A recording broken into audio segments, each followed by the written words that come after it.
Hello, Santa Clarita. Hope everybody's doing well on this Monday afternoon with rain. Hey, we sure needed it, so it's kind of wild that it's here, but I'm glad it is. We needed it. Anyways, welcome to the Action Drug Rehab Hour. I'm Cary Quashen. I am your host, and again, as always, I want to thank KHTS and everybody here for allowing us to put on this show. I think it's so important, especially in today's times with what's going out there with drugs and overdoses and fentanyl. You know, I was speaking to a friend of mine today, and we were talking about the message that we're giving everybody right now, and the message is fentanyl kills. And that's Absolutely. Everywhere you go, you're going to hear that message, right? Mm-hmm. There's something wrong with that message. Does anybody have any idea what that is? Kai, do you have it? This is Kai. She's my buddy. Hi, I'm Kai. And that's West. He's my buddy too. And Kai's got they both have stories that y'all need to hear, because we almost lost. I know we almost lost you a few times. Yeah. I mean, you almost died a few times. Yeah. And how old are you? Been through it. I'm 19. And you're only 19. Yeah, I'm pretty So this young. is a story that I think that everybody that knows somebody that drinks or uses drugs should pay attention to. All families should pay attention to. You should call your friends, have them do it, listen to it. If you have children or family members that are using, or friends, tape this thing and play it to them, because the story is pretty dramatic and terrible. But anyways, what's wrong with, and I'm going to come back to that, what's wrong with fentanyl kills? What's wrong with that message? Do y'all have any idea? Nobody knows that it's fentanyl. So explain that. You're right. So the message, fentanyl kills, well, let me tell you something to you. Fentanyl kills. Did you know that? Yeah, absolutely. All right. You know fentanyl kills, right? Well, yeah. So why are we telling people fentanyl kills? They already know it. To stay away from fentanyl, but they never know that it's fentanyl. Say that again. They never know that it's fentanyl. Explain what you mean. You can buy a Xanax, you can buy an Adderall, you can buy meth, you can buy cocaine, you can buy an Oxy, you can buy a Percocet, and all of those could be fentanyl. So the message fentanyl kills is probably the wrong message, isn't it? Yeah, definitely. Yeah, I'd agree. How about all drugs kill? At this point in the game, definitely. Tell me one drug that's not physically addictive that's out there today. Tell me one drug that if you use it for any period of time, you won't get addicted physically to it. Tell me one drug. There's not. Well, there's got to be one. I don't think there is.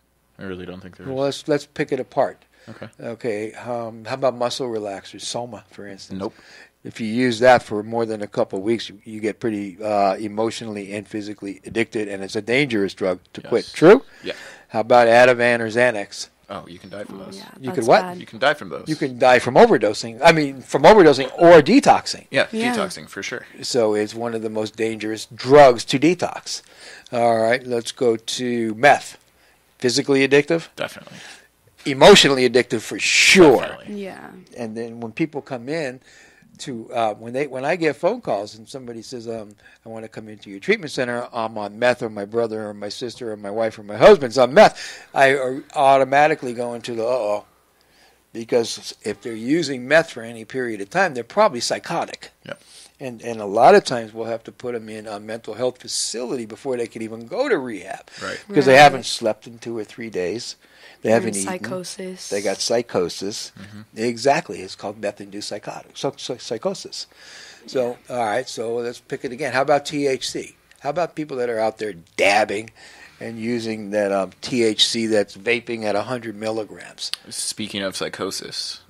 Yeah. No, go for it. I'm the counselor. I want to hear from you. Not me. So people don't believe me. Over the last 8 years or so, I've worked in treatment. I've worked as a counselor, case manager. Started off. Where are you now? What do you mean? Where are you? Where I'm do in you treatment live right now. What? Yeah. And you worked. I didn't know that you worked in treatment and you were a counselor and all that stuff. I worked at Action. I know that. In 2016. I'm Okay. messing You're with just you. following my link. All right. Yeah, I'm messing with you. Anyway, back to THC. I'm going to beat you up on that today. All right, but okay. It's coming, just so you know. Hey, you all heard. He was one of my ago, staff. man. That was years ago. Okay, all right. So go on, Wes. Anyway, just in helping people like myself, I've found that a lot of the clients that come into treatment that are purely THC clients, that is their drug of choice. They're not using anything else. Right. tend to be the most psychotically unstable. Do you know that I put Really? more people in mental health clinics, facilities in the last 6 to 9 months from THC psychosis than I have meth-induced psychosis? Yeah, I believe it. But people think it's only pot. Yeah. I Wow. mean, no. First of all, it's not even pot. When what you're buying in the stores and you're vaping in the oils, that's not pot. That's strictly THC, and it's 100%, and it's a psychotic drug. Yeah, definitely. I mean, the pot that people are used to, and like when the hippie movement was a thing, like take Woodstock for example, that was like maybe 3% THC. 0.3. 0.3? Yeah, that was about what Yeah, it was yeah. in those days. Yeah, Oh, wow. 0.3, and now it's up to what, like 98? 99? Well, in a joint where you're smoking at 28 to 30 something percent, but when you got the edibles, Yeah. and you got the oils, Right. and you got the vapes, it's 100%. Yeah. And that's not pot. Yeah. That's strictly THC, and it's a psychedelic, man. Yeah. A lot of people don't know THC is a hallucinogen. Exactly. So people really get psychotic, and we're having real bad issues when it comes to that. Where people, they're having panic attacks, anxiety attacks, psychosis, and it mimics bipolar. Yeah. That's definitely. terrible. I didn't even know that, honestly. Yeah. I did not know that about THC. Yeah. So okay. So let's go. We talked about try to find a drug that's not physically addictive. How about alcohol? Absolutely not. Yeah. Why not? I mean, you get dependent on that the same way you do anything else. Again, it could kill you. Take it out of the It can kill you from an equation. overdose. It can kill you from withdrawals. So Yeah. you know what the rate of mortality of somebody deciding that they're going to quit alcohol by themselves without medical attention if they're really alcoholics? It's probably pretty It's high. 30-something percent. Yeah. So if I was to take a room full of fentanyl and heroin addicts, right? Mhm. Throw them in a room and close the door. And come back in 5 days. They'll all be alive. Be pretty gross. Yeah. They'd be really sick. Yeah. It would be bad, but they wouldn't be dead. If I took the same amount of people and threw them in a room and they were alcoholics, some of them wouldn't be alive. It's that dangerous. Right. And we're dealing right now with a lot of alcoholism in rehabs since COVID. Yeah. Oh, I for mean, sure. drinking got really bad and all that stuff. So alcohol. So in other words, how about Vicodin? About Oxy? Those are addictive. if you're quote unquote lucky enough to get those prescribed to you by a doctor, You answered exactly what I was going. I was going to go right there. Say that again. if you can even get them prescribed to you by a doctor, you are still going to get chemically dependent on it. Probably get addicted to it because the majority of the people that get prescribed to it do get addicted to it and physically dependent on it in the least. And once that doctor decides to cut you off, you're going to go into cold turkey withdrawals, which are miserable. And if you're anything like me, you're going to turn to the streets and try to buy Vicodin or Oxy or some sort of opioid, and it's going to be fentanyl. And we're gonna hear your story in a minute, but that's exactly what's going on right now. And as soon as COVID came, they stopped talking about the opioid epidemic. It just went away. That's not true. I did some news every once in a while, but not much. Everything was talking about COVID, but people who were using opiates didn't stop. Right. People that were drinking didn't stop. People that were depressed didn't get undepressed. Oh, we got worse. We got worse. Y'all got worse. So what happened at the same time, the medical field decided, wow, this opioid thing is an epidemic and people are dying and we're getting people addicted. So they stopped it. Bang. Yep. So people that were going to the doctors for pain meds, they were getting 90 pills and 3 refills. It went away immediately. Yeah. Dealers that were sending people to the doctors to get scripts, it went away immediately. So the Oxy and the Vicodin and all that stuff just stopped. Boom, done. So what did that do? That opened the door for fentanyl. Yeah. And we did a pretty good job of stopping fentanyl from coming into this country, so it just goes to Mexico. Right. And they're flooding our markets. So if you want to buy let's say, Wes, how long you been in rehab this time? This is my 18th day now. So 18 days ago, if you wanted to buy a Percocet, or you wanted to buy an Oxy, where would you get it? Honestly, Craigslist. You're right. It's one of the best platforms of dealing. And Snapchat. Yep. And if you bought it on Craigslist, what's the chances of it not being real? Oh, like I'd say over 90%. Probably 100%. Yeah. Almost every drug out there today is and fake. I've seen them too. I've seen Oxy M30 pill that's I have legitimate from a prescription. I have them in the office. And then I see a pressed pill that's purely fentanyl, and they look identical. You cannot tell the difference. Yeah, people were saying, "What is a drop test? You drop them and they break." No, that's a bunch of crap. No. You cannot tell them apart today. Period. Well, my dealer wouldn't sell me that. Well, your dealer might not know. Yeah. Right. Yeah. And your dealer definitely would tell you that. And they're your dealer. They're not your friend. Yeah. Exactly. So the message today, fentanyl kills, is the wrong message, isn't it? It really is. What's the right message? What's the right message? All drugs have a high probability of killing you today. That's the right message. That if you're playing with anything, if you look at the overdoses, nobody overdosed on pure fentanyl. They overdosed on a Percocet. Yep. They took a pill or a half a pill that was cut with fentanyl. Somebody cut it wrong because, let's face it, they're not geniuses making these pills. No, not at all. And they're not chemists. They're not doctors. There's somebody in a lab, and if you put too much, we have what you call mass overdoses from that batch. Right. And many people die. Right. So, how do you even explain this to people? You know what I mean? Yeah. It's like Russian roulette, but I always say Russian roulette with 2 bullets, and people that are using kind of says, "No, Cary, it's 3 bullets." Mm-hmm. It's like every time we use, we're worried that we might be dead. Yeah, it gets scary. So, I'm putting your story on hold, but so you said that you worked for me in 2016. Yeah, that's correct. Tell us your story. All right, so I was born in upstate New York. Me too. So what does that have to do with anything? Right on. I born into a great family. You know they're listening. You're making points, okay? Well, no. I genuinely had a great upbringing. Very loving, caring parents. Older brother, older sister. I will say the older brother was my downfall, though. When I was 8, we moved to West Africa to be missionaries for the Christian church. Okay. I grew up in Dakar, Senegal. I lived there for about 10 years total. When I was 10, we moved to Camden County, New Jersey. Pretty interesting. Yeah, it was cool out there. I miss it a lot.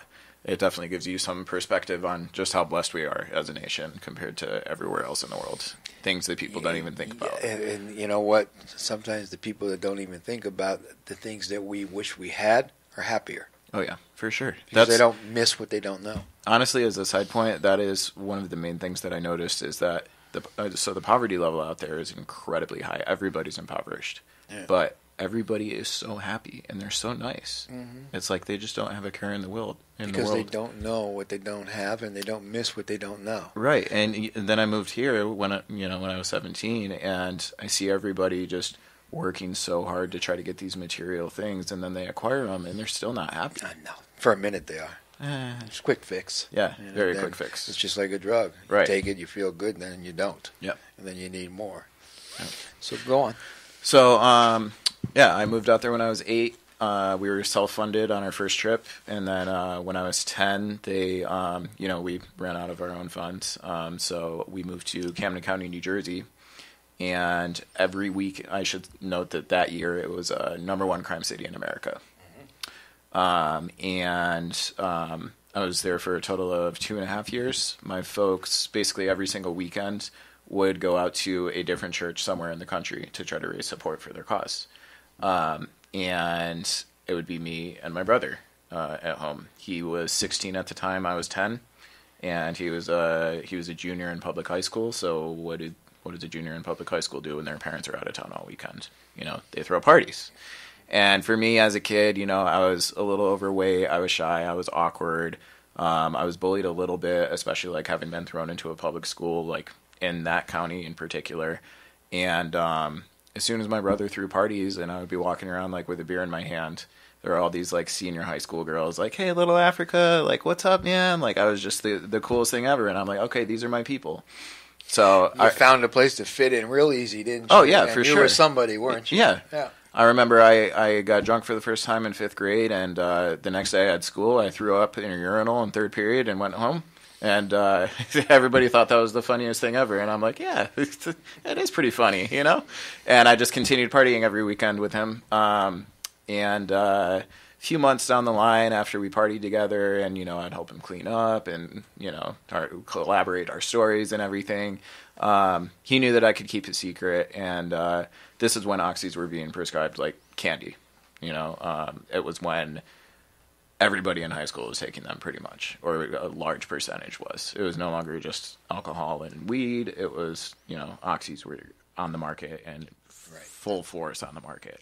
Right. So he was having an issue with them when he was 16, and I never knew about it. But one night I was in his room just hanging out, and he got a line ready, rolled up a $1 bill. Mind you, I'm 10. I've never seen this before. I don't know what's going on. And sniffs it in front of me, and then he gets another line ready and passes me the $1 bill and says, "Your turn." I'm like, "Okay." Well, I did. It's your big brother. It's got to be okay. Exactly. So I proceeded to sniff that, and then we watched the new Saw. Saw had just come out on DVD, so there was a Blockbuster across the street. We rented Saw, and I remember we laid down, watched that, and as I was peaking on the Oxy, as a 10-year-old, I'm thinking, I want to feel this way for the rest of my life. See, that's what I want people to understand. Yep. If you have an addictive personality and you start breaking your contracts, meaning when I grow up, I'll never. Remember those? I'm not going to smoke cigarettes because they cause cancer and I don't want to die. Right. I'm not going to vape because they just came out with the study saying it's even more dangerous than cigarettes for your heart. Yeah. I'm not going to do any of this. And we start breaking our contracts. We want to hang out with you and Wes, and you guys are smoking and vaping, and, hey, want some, Cary? No. Want some? Oh, why not? So we start desensitized. We get desensitized. We start playing and breaking our contracts. Maybe it's, like you said, a little bit of alcohol at first. It's a beer. Then somebody that we trust says, try this, and why not? And if we hit that thing like you did, and all of a sudden it makes you feel different and better than anything you ever felt before, you're in love and addicted that time, don't you? Oh, 100%. I mean, right away, this is your road. As soon as that peaked and I felt all the euphoria, that was my key to happiness there. Exactly. So you chased that for how many years? 18 years now. 18 years on and off, I've chased that feeling, and I have never once gotten that feeling. But you keep looking for it. Yeah, I do. And that's how people die. Yep. Because just a little more, your head says just a little bit more, and I'll feel that feeling, and that feeling doesn't come, and what happens is your mind needs more than your body can handle, and you end up dead. Right. Yeah. So go on, dude. So, shortly after that, I moved back to Africa. Brother moved to California to go to college, and there's no age requirement for alcohol out in Africa. So, I'd be 14, 15, walking home from school with a gallon of vodka and then just drinking it alone in my room. And so I had kind of my spree with alcohol throughout high school. And by the time I moved to California when I was 17, it took me maybe 3 or 4 months to find a dealer that sold Oxy. Mm-hmm. Bought a month's supply right off the bat because it was cheaper to buy in bulk.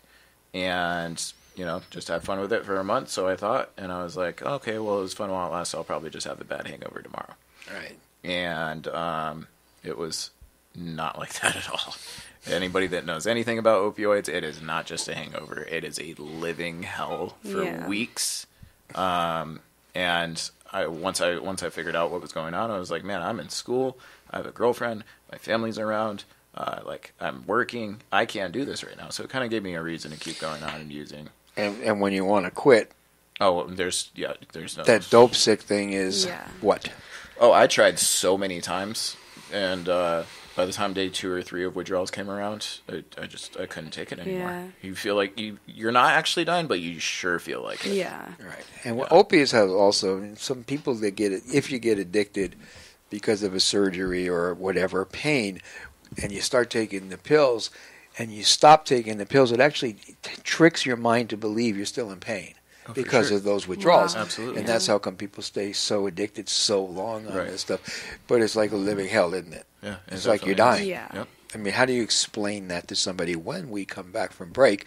I'm going to let both of you, and we also want to hear your story. Okay. So you're listening to the Action Drug Rehab Hour here on your hometown station, our hometown station. We'll be right back. Welcome back to the Action Drug Rehab Hour here on KHTS. I'm Cary Quashen. I am your host. And, Kai is sitting right next to me. Hi. And Wes is finishing up his story. He was telling us about his, what would you call that? A journey? I wouldn't even call it that. It sounds like something pretty terrible to me. It feels like a demon that's had a hold on me for way too long in my life. Okay. And it's been chains that I have not been able to break. I mean, they talk about the chemical hooks and opioids, and with all the changes to the the opioid epidemic and the fact that they are not prescribed as much, and you really just can't find them. Mm-hmm. Especially being that I worked in the business, I knew that everything was fentanyl. Right.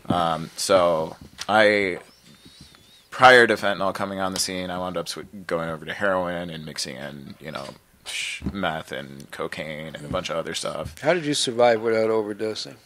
Or did That's you? a great question. Yeah. I don't know how I never overdosed, to be honest. I think I just got really lucky, and God wants me alive for some reason. Yeah, I would say that because it's the number one killer right now from 18 to 45. I say 16 to 45. Yeah, for sure. Number one killer. So it's been about a year and a half since I used heroin or anything hard like that. Actually, that's not entirely true. I did do crack on this last run, but the main thing that got me was kratom. See, people don't know what that is. Yeah, kratom is really scary. It's actually terrifying for somebody like me because it's legal, it's over the counter, it does not show up on a drug test, they claim it's non-addictive, and it's being advertised as just a supplement. A lot of people will remember Spice or K2, mm-hmm. and Spice and K2 basically was the synthetic equivalent to what cannabis did for people. Right. But it was a lot more dangerous. People had seizures, people had heart palpitations, people hallucinated a ton more. Right. And I don't even think that's on the market anymore. You could find it. Yeah, I'm sure you could. But Spice is to marijuana what kratom is to opioids. Yep. And again, it doesn't show up on a drug test because we now can test for it. Yeah, well, yeah, you need a special drug test. It does Correct. not show up as an opioid because technically speaking, it's not, but it mimics the effects of it. Right. So by all means, a lot of sober people went to kratom because sure. not really understanding that it's really the same thing as opioids, and the withdrawal is the same. That's what I've spent the last year trying to figure out. It was, for an addict like myself, it was the perfect loophole. And it's illegal in many states, just not here. Yeah, yeah. So, I mean, the same way that, all the other drugs absolutely beat me down into the ground, and I was desperate for help, and, I had to accept the fact that they had no place in my life. I had to have the same journey with kratom, unfortunately, and it absolutely took me to the same places that heroin took me, that Oxy took me. Which is where? I mean, treatment and withdrawing. People don't go to treatment because life's good. They go to treatment because it's a life-shattering event, or they feel that they're going to die, or there's an intervention. What really brought you to treatment this time? I mean, let's put it this way. I got married a year ago, just a little over a year ago. And the last thing that I ever wanted to do as a husband was to put my wife through any of this. I thought all this addiction stuff is behind me, And like I said, kratom was the perfect loophole for someone like me. And the things that I put my wife through, and God bless her for standing by my side, because I know a lot of people wouldn't. I think she's listening. I'm pretty sure she is, too. Do you so, what's her name? Shout out to you, babe, Alyssa. What do you want to say to her? Man, I mean... Say it. I love you, and I'm sorry for everything that I put you through over the last year and several months. I mean, we got a rocky start, and I had every intention of keeping that only in the beginning, but here I am again, and I know I can never say that it won't ever happen again, but I can assure you that I'm doing everything in my power to make sure that it doesn't. And that you are, but just remember this: sorry without action, for sure, is manipulation. Absolutely. So and she understands that. I mean, I've already made amends to her in the past, and then screwed it up. So she knows that, it's a process. Do you know you're worth more than this? Oh, Do absolutely. you know this is going to take you out if you keep doing it? Oh, yeah, absolutely. Do you know that? I do know that. I can't say that I always feel that way. Of course. Especially, in early sobriety. We think we can outsmart the drug. Yeah, either that or we just feel like we're, at least for myself, I mean, I feel like since I've screwed up so much in my life with this, that I'm just always going to be a screw up, And I know I know that's not true, but sometimes I just feel that way. Yeah, but that's how we manipulate ourselves to continue. Oh, absolutely. That path. Absolutely. When you're worth so much more. But I appreciate you coming on the air, and I know how many days sober you got. This is day number 18 or 19. Isn't that one cool? Of the two. That's freaking awesome. Yeah. Oh, yeah. And now, Kai, we met before, too. Yes. And I told you what I'm going to tell you now. You're going to die. Right. If you don't stop this behavior and this addiction and you don't figure it out, we're going to go to your funeral. And the problem is your age, and I'm not knocking you, but you're only 19. Yeah. And when you're 19, to figure out I have a disease, it's drugs, why can't I smoke weed, why can't I drink, just fentanyl, that's what's going to kill you.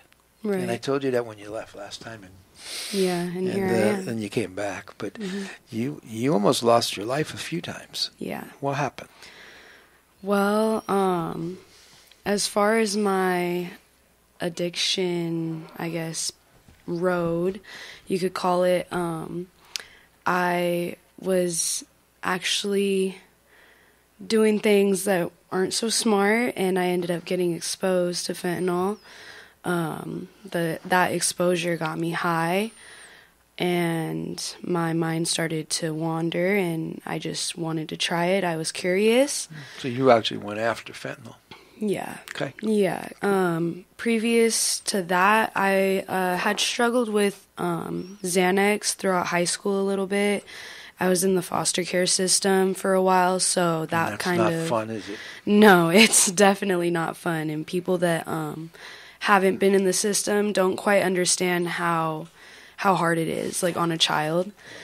So yeah, that and then if you go into bad foster homes with people, Right. then you have a hard time trusting people in general Yeah. because everyone you're supposed to trust let you down. Yeah. Yeah, I was blessed enough to be with family, but my family just didn't understand what me and my sisters were going through, losing our parents and a lot of freedom. Normalcy was not there anymore. We weren't able to go to friends' houses. COVID hit. So yeah, I was struggling with Xanax. I was using that as just an escape. After high school, I was smoking weed. Once I had found out that I drove my car blacked out on Xanax, I was like, no thank you. So I didn't use Xanax anymore after that. But yeah, so down the road, I ended up having fentanyl on my hands, and it was off to the races. I tried smoking it, and I overdosed 2 days later. What did that overdose look like?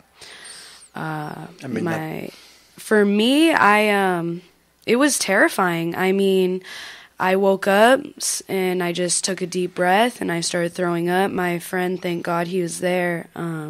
He Narcaned me twice. The first time he Narcaned me, I did not wake up. Narcan, this is it. I mean, anyone that's living with somebody that's using any kind of opiates, you need to have this in your house. Yeah, it's in life or death situations, that tiny little thing will...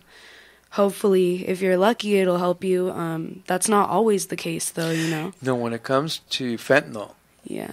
1 or 2 hits of this might not do it. Right, exactly. So you got to have enough, because the fentanyl is 50 to 100 times stronger than any other opiate. Right, yeah. So you got to have enough Narcan. Yeah, exactly. So I would suggest that you have at least a couple boxes of these things. Yeah, it's kind of a necessity. So you were dying, and they Narcaned you back to life. Yeah, twice. he Narcaned me once, and I wasn't coming back. He was doing CPR on me, and then he decided to Narcan me again. Kept doing CPR on me, and he actually told me after I woke up that he thought I was dead. He thought it was done. Well, you probably were. Your heart probably stopped. Yeah, he said I didn't have a heartbeat for about 5 minutes. So, it's a wonder I'm here. Let me ask you a crazy question. Why'd you do it again after that? I know people who've been Narcan twice in one day. Right. And here's what I do know. When you're Narcan, you don't see the ugly. Right. Only exactly. thing you know is that, okay, I got high, and all of a sudden, I woke up again. I woke up and I'm in a detox mode, and I don't know what happened. But so you missed the fact that you were throwing up and that you were choking and gases were coming out of your system, and somebody had to do CPR and then had to hit you with Narcan and pray and do it again and again, and finally you came back. You missed all that. Right, exactly. So that's why people do it again. Yeah. They miss that. Yeah. They don't really know how damaging it is when you're overdosing. It's a very serious thing, you know. So you did it again. Yeah, I did. Did you wake up feeling sick? Were you in precipitated withdrawals? To a point, I honestly can't tell you too much because I was just so like, I was kind of out of it. I was just so terrified. I remember calling my mom and just telling her how much I loved her because I hadn't spoken to my family. You know, I don't live where they live, so they thought, you know, if they didn't hear from me for a couple days, it wouldn't be a big deal. I'm sorry. It's just so sad because you know why I'm sad right now? Because we had this conversation and I know. Yeah. I mean, you're, what are you, 90 pounds? I'm about like 105. I know that if you go out there and you keep doing this, we're going to go to your funeral, and I know that. Mm-hmm. Yeah. And me too. You're beautiful, special, and all kinds of great stuff, and you got a great life ahead of you. You can't let this crap kill you. Yeah. You can't. Yeah. So you did it again. Yeah, I did, and then about, you know, a couple weeks later, there I go again, overdose. My friends were there with me, who actually they don't use drugs, so I put some of my closest friends through hell. They were just completely in shock. Some of my friends actually tell me they just can't talk to me about it, you know. Once I really looked back at it and I saw how much damage I was doing and chaos I was causing, I tried to apologize to a couple of my friends, and you know, they told me like I can't think about that because I can't imagine you that way again. It was terrifying, they told me. Well, seeing someone who you love laying on the ground or wherever you are, throwing up, and you can hear the gases coming out, and the heartbeat stops, and you got to do CPR, and if you have Narcan, I mean, that's a pretty horrible scene. Yeah. Imagine. And if you don't have Narcan, which the second time none of my friends had it, I didn't have any on me, and you know, they called 911, but there's only so much time you have to save somebody's life. So thank God they just did CPR on me, and until they got there with the Narcan. No, I God willing, I just came back. CPR brought you back. Yeah, it brought me back. This happened 4 times, huh? 3. 3? Yeah. Good. We won't go for 4. Yeah, how's that? no, not. So do you know that you're worth more than this, and that this is going to take you out? You brought yourself into rehab both times. Yeah. I mean, last time you left, and I remember what you told me. I can smoke weed. I'm different. I can drink. My problem's fentanyl. I can't use it. You know, it's really simple. I want to tell you that. Getting clean and sober is simple. You just got to change everything. Yeah. That means your friends, your playgrounds, your toys. And here's a promise. I promise you and anyone listening. If you don't drink and you don't use anything, your life will get better. Right. If you continue to try to drink and use different drugs, it will always backfire on you. Mm-hmm. It's just that simple. Don't drink. Don't use. Do all the funky stuff that everyone else is doing to stay clean and sober, and I promise you a better life. If not, I promise you a lot more hell if you're lucky. Right. If you're lucky. You already overdosed 3 times, and if people weren't there, if Narcan wasn't there, if people didn't do CPR, you'd be dead. Exactly. I'm scared to die. I don't want to die, you know? I surely hope. What are you going to do different this time? If it don't sound good, I'm going to go through the ceiling and land on you. I'm just going to stay sober all the way. It's an all the way or none, dude. Yeah. It's what it is. You know, I've been clean and sober for 41 years. I haven't drank anything or used any drugs, period. Right. And I, for years, I can close my eyes and I could see what would happen if I did. You know? So there's no way I would put myself through that again. Yeah. I'm kind of at that point, too, because I did relapse. And I actually did get Narcan again. I know. My boyfriend at the time, my breathing was getting really low, and he just got scared, so he just Narcaned me. And I was awake, and then I was awake again. That's what happens. Your breathing starts to go, and then it just goes. Yeah. And then you start gasping. Yeah. And all that. Wes, what's different this time? What are you going to do? I mean, the program of Alcoholics Anonymous has always worked for me. When I've worked it. I was going to say, what? When I've worked it. You're in rehab. Yeah. No, when I've worked it. Like we were saying at the beginning of this conversation, COVID did a number on people. For myself, it was kind of the nail in the coffin for me to step away from the program. It was like do you know why I've been sober and clean for 41 years? What's that? Because I ran out of excuses. Yeah. I don't have any excuses anymore to do that anymore. Yeah, I agree. Right. I don't have any. Give me one excuse. What's one good reason for me to go out and drink or use? I can't think of one. Yeah. So that's not an option. Yeah. So that means I got to now learn how to deal with what? All the feelings and all that. Because here's what happens. You have a good day and everything's cool. You have a bad day and you don't know how to cope with it. So what happens? You get a feeling of obsession to get loaded. Because that's what you always ran to. Exactly. So now you're actually kicking to curb something that was probably your best friend and helped you get through life for a while. Yeah. But it turned on you and it will never help you get through life anymore. Yeah. It'll bring you now misery. Yeah, drugs just will completely destroy your life. It did to me, you know? Like, don't tell me. I ended up homeless. I was running the streets, putting my life in danger, getting in trouble with the law every single day.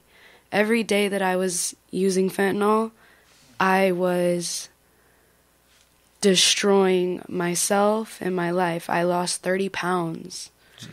I was telling you during break, or actually in the beginning, that you're a bitty little thing. Yeah. I mean, your body's not going to be able to hang with these drugs. It's going to take you out. Yeah. Actually, already did 3 or 4 times. You got lucky. Yeah, exactly. If it wasn't for 3 different people, you would be dead. Yeah, exactly. Does that scare you? Yeah, it does. For me, it was once I saw somebody overdose and I saw all of, the terrifying stuff. That's when I kind of took a step back and I was like, this is not right. This is not fun. This is not cool. This is not what I want to do for the rest of my life. Well, short life if you keep it up. Right. You have family that are listening to this or will watch this. What do you want to say to people? And be specific. To my mom and my dad, thank you guys for just being supportive, I've put you guys through a lot of hell. I've said terrible things, and I'm just sorry about that. I'm trying, and I'm going to keep trying. To my little sisters, please learn from my mistakes. Please do not do this. Please take this as a lesson, what I've gone through. I love you guys way too much to ever see you guys go down this road. And do you love them enough to die for them? Yeah. Oh, yeah. So the next question is, do you love them enough to live for them? Yeah. Get it? Yeah. People say, I'll die for you. How about you live for them? Yeah. How about you become a role model? You be the sister that you want your little sisters to grow up and be. Right. You be that person. Yeah. Let's take a break. Welcome back to the Action Drug Rehab Hour here on KHTS. I'm sitting here and I'm kind of grieving stuff because I'm listening to you guys and I'm seeing my Facebook and I'm seeing the people that I know that are dead.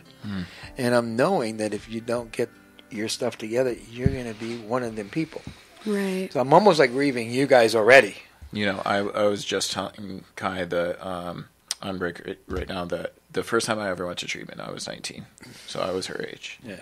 And it took me a while to get to the point where I'm at now, where I know that there's nothing, absolutely nothing, that I can mess around with, no matter the loophole. I'm 28 now.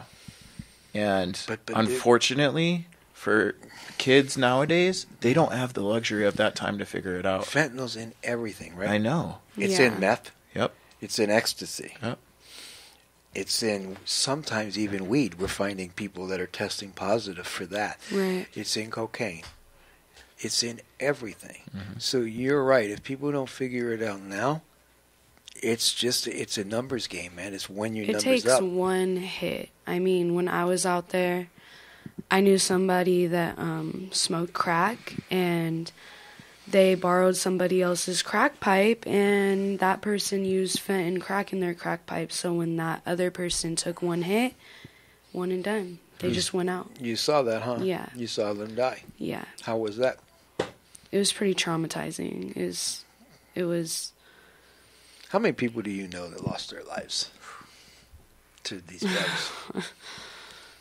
I couldn't really tell you. I know. You know, if I asked quite a that question bit of 10 people. years ago to most people didn't know anyone who overdosed. Now, everyone I ask, I'm watching you count your fingers, and you don't even know how many. Yeah. Because that's how bad it is right now. Yeah. How many, Wes?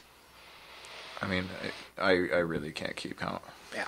I really can't. And these are your friends or people, Yeah. associates. Yeah. Yeah, I mean, people we know. so last year I was in a sober living, and we woke up one morning and there's cops everywhere, and we're like, what is going on? Like, everybody downstairs now. I walked by one of the bedrooms, and a kid that I was in there with, he was 19. Died and in a sober He living. died in his sleep. We bounced somebody out of our rehab a few months ago, 19 years old kid. Everyone loved him, but we caught him trying to bring drugs in. He went to another rehab, and that was a Friday, died on a Monday there. Jeez. Wow.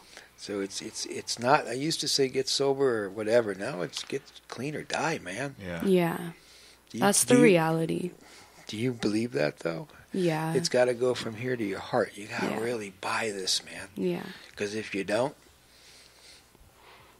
Yeah, it used to be that, you know, if you screwed up, it wasn't too big of a deal. You know, we'll just welcome back. We're glad you're okay. Yep. And by all means, that's still the message. But the urgency is so much more important now. I know. So what do you have to say to people that are young? You're young. You're 19. Yeah.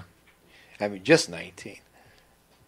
I would say for people that are my age or around younger. my age, They're starting to experiment with a little bit of pot, and they're drinking a little bit of beer. And I mean, what do you say to them? it's not that fun. Stop! Yeah.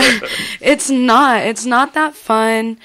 There is so much more to life. I mean, before I started using fentanyl, I would go to Disneyland or I would go to the beach, and I wouldn't have to do anything. I would just enjoy life. I mean, you don't need something to alter, you know, who you are, like our human nature. I mean, if we were supposed to be taking opioids or smoking weed, we would have been born doing it. We weren't born doing that. We don't need that to live, you know. There is so much more to it. To life, you know, go to school. I'm still, you know, I just enrolled and I just applied for school. I've been kind of lacking on that, but I got so much faith in you. I do. I told you that last time. Yeah, thank I mean, you. imagine if you get this now, yeah, you're going to rule the freaking world. yeah. And Wes, You too, for sure. figure it out. Oh, yeah. So Oh, yeah. You're a smart guy. I spent the last year figuring it out. Okay, so you ready this time? Oh, for sure. So you know it's an all or nothing deal. Absolutely. You know I'm going to bring you guys on every month or two. I want people to follow you now, and also I want anybody out there that are listening to this or watching this. I need this video shared. Seriously. yeah, I share want, it. I want people to see Yeah, If there's where drugs take you. yeah. if there's anybody struggling too, like I don't know about you, Kai, but like I would be more than happy to talk to anybody that's struggling. Yeah, me Whether too. and you know, I mean, if it's a parent too, like my parents can for sure, like I've put them through the ringer. Between me and my brother, oh my God. You can always call our 800 number, which is 367-8336. And if you want to talk to me directly, that's fine. 661-713-3006. This is a life and death thing. It is. So if you think you have a problem, you do. If you have to Right. question it, absolutely. If you're living with someone that you think has a problem, go with your gut and get professional help. I want to thank you guys so much for coming on and telling your story. Of course, This thank could you. be life-saving thank you. stories, seriously. So until next week, this is the Action Drug Rehab Hour. I'm Cary Quashen. Stay safe.